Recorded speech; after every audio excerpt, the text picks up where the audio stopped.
বন্ধুরা আজকে আমি আপনাদেরকে দেখাবো কিভাবে মাইক্রোসফট ওয়ার্ডের মধ্যে অবিবাহিত সনদপত্র লিখতে হয়। তো চলুন বন্ধুরা আজকে ভিডিওটি শুরু করা যাক।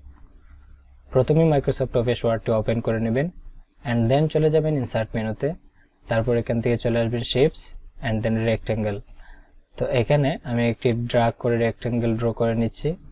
তো বন্ধুরা দেখতে পাচ্ছেন এখানে রেক্টেঙ্গেলটি একটি সিঙ্গেল লাইন রয়েছে। তো আমরা এটাকে সুন্দর করার জন্য আমরা চলে যাব শেপস আউটলাইনে হোয়াইটে, তারপর চলে যাব মোর লাইনসে। তারপর এখান থেকে আমরা স্টাইলটি সিলেক্ট করে দেব। 6 পেজে যে রয়েছে এটা আমি সিলেক্ট করে এখানে আমি হোয়াইটে 12 করে দিচ্ছি এন্ড দেন ওকে। দেখুন এবার আমাদের বর্ডারটি দেখতে খুবই চমৎকার লাগছে। তো বন্ধুরা এটার ভিতরে লেখার জন্য আমাদেরকে মাউসের রাইট বাটন চেপে টেক্সটে ক্লিক করতে হবে। দেখুন লেখার অপশন চলে এসেছে। তো এখন আমাদের লেখাটি শুরু করব। প্রথমে আমাদের ফন্টটিকে সিলেক্ট করে দিতে হবে। তারপর এখান থেকে ফন্ট সাইজটি সিলেক্ট করে দিতে হবে। তারপর লেখাটিকে অ্যালাইনমেন্ট সেন্টার করে দিতে হবে। তো এখন আমি লিখে দিচ্ছি অবিবাহিত সনদপত্র। তারপর বন্ধুরা আমরা লেখাটিকে সিলেক্ট করে বোল্ড করে দেব এবং আন্ডারলাইন করে দেব। তারপর এন্টার দিয়ে নিচে চলে আসবে এবং অ্যালাইনমেন্টটাকে লেফট করে দেব, আন্ডারলাইন এবং বোল্ডটাকে তুলে দেব এন্ড দেন ফন্ট সাইজটাকে আমি 19 করে দিলাম।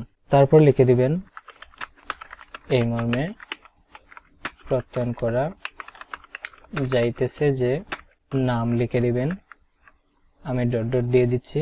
তারপর দিবেন পিতার নাম, তারপর দিবেন মাতার নাম, তারপর দিবেন গ্রাম, তারপর পোস্ট অফিস, তারপর থানা, তারপর উপজেলা, জেলা। তারপর লিখে দিবেন এর স্থায়ী বাসিন্দা, সে আমার নিকট ব্যক্তিগতভাবে পরিচিত, তাহার স্বভাব চরিত্র ভালো এবং আমার জানামতে সে অবিবাহিত। সে রাষ্ট্র কিংবা সমাজ বিরোধী কর্মকাণ্ডে জড়িত নহে। নিচে এসে লিখে দিবেন আমি তার সর্বাঙ্গীন সাফল্য কামনা করি। তারপর এটাকে একটু উপরে উঠিয়ে দিচ্ছি এন্ড দেন নিচে লিখে দিবেন, একটু ট্যাব দিয়ে ডান পাশে চলে আসবেন এবং লিখে দিবেন প্রত্যয়নকারীর স্বাক্ষর। তো এই ছিল অবিবাহিত সনদপত্র লেখার নিয়ম। এখানে একটি কথাই লিখে দিবেন ভালো করে, তাহার স্বভাব চরিত্র ভালো এবং আমার জানামতে সে অবিবাহিত।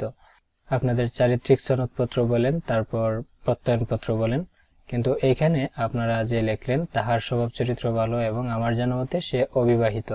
তো এটাই ছিল অবিবাহিত সনদপত্রের মূল বিষয়। তো আশা করি আপনারা বুঝতে পেরেছেন। এইভাবে আমার অনেকগুলো ভিডিও রয়েছে। আমি আমার এই ভিডিওর ডেসক্রিপশন বক্সে আপনাদের চারিত্রিক সনদপত্র, অভিভাবকের সম্মতিপত্র, প্রত্যয়নপত্র এই 3টির লিংক আমি দিয়ে দিব। আপনারা সেখান থেকে সেই প্রত্যেকটি ভিডিও দেখে নিতে পারেন। এই ধরনের আরো অনেক ভিডিও চাইলে অবশ্যই আমাদের চ্যানেলটি সাবস্ক্রাইব করে পাশে থাকা বেল বাটনটি অন করে দিবেন। ধন্যবাদ।